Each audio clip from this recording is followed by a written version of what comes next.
Well, I'm actually at the press conference now in Luanda, the press conference of the National Electoral Commission for explaining what's happening now. The polls are closed. The counting has started. Journalists can ask questions at this moment, and the journalists that got the chance to ask questions was focused on irregularities that throughout the day civil society members and opposition parties have been highlighting throughout the day. But the biggest question is, when are the results going to be released? And that's an explanation that the National Electoral Commission has been giving all of us, is that it should take about 2 weeks. That's the law. They don't know when exactly we'll know all the votes, that all the votes are going to be counted. But they will say that the vote count depends on how fast the reports from the polling stations will get to the headquarters here in Luanda. So it's one interesting thing that is happening with this election is that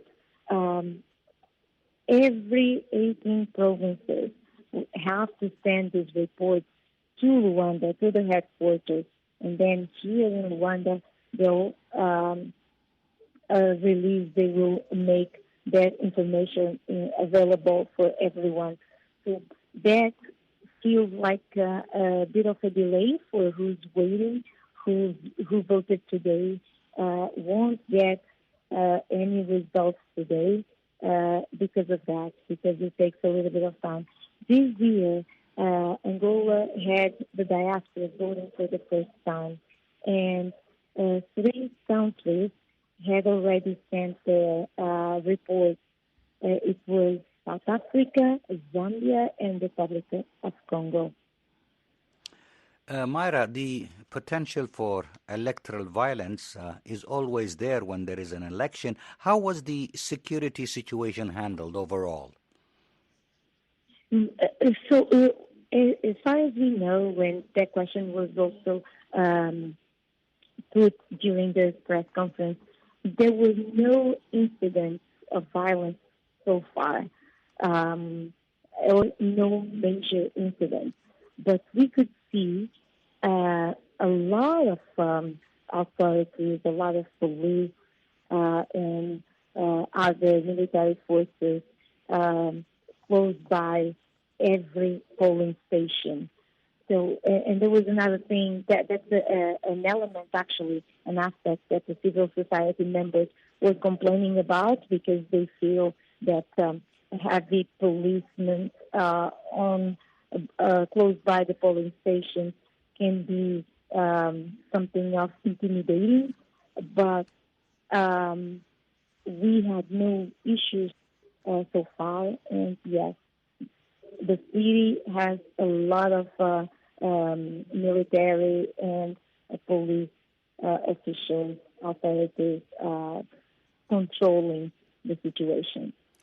And Mayra, did you observe any international observers today monitoring the election? Yes, very close to the process. CPLP, that is the community of Portuguese countries that speak Portuguese, they've been actually asking questions during the process. We were there, we saw them checking if the process, all the steps were being followed. Also, African Union was here, the SADC, SADC, they are also here, European Union. There was a lot of international observers.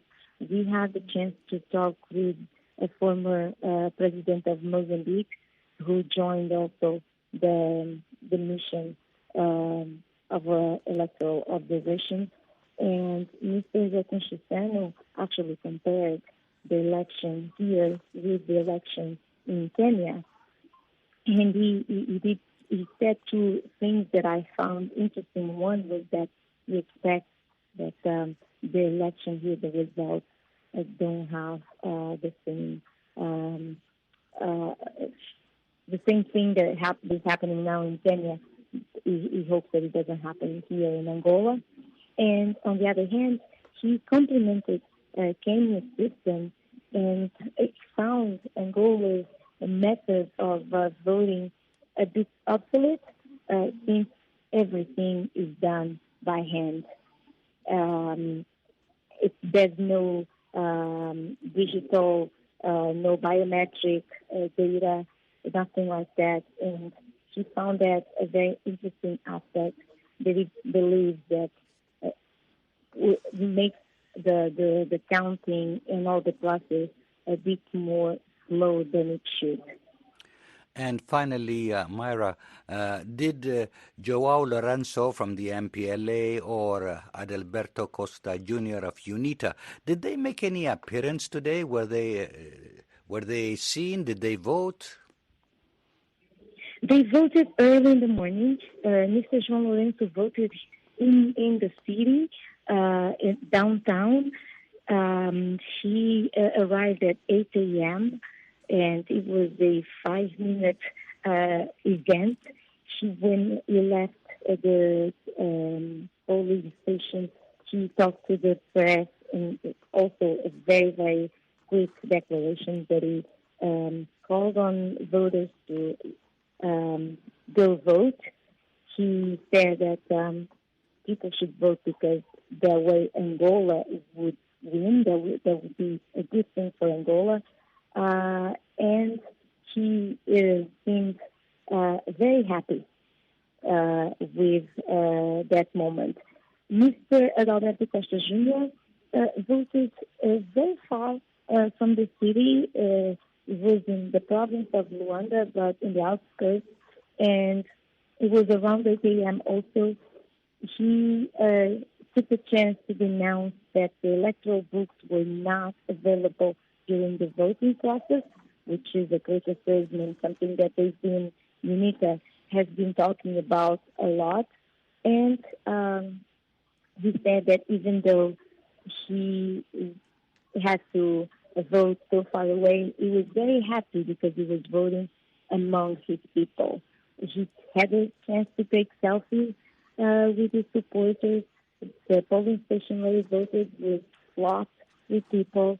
And he also called on voters to leave their houses, vote, and enjoy this moment, almost as a special moment where everyone is kind of feeling that it's different for so many reasons that we've been talking throughout this week about the election in Angola.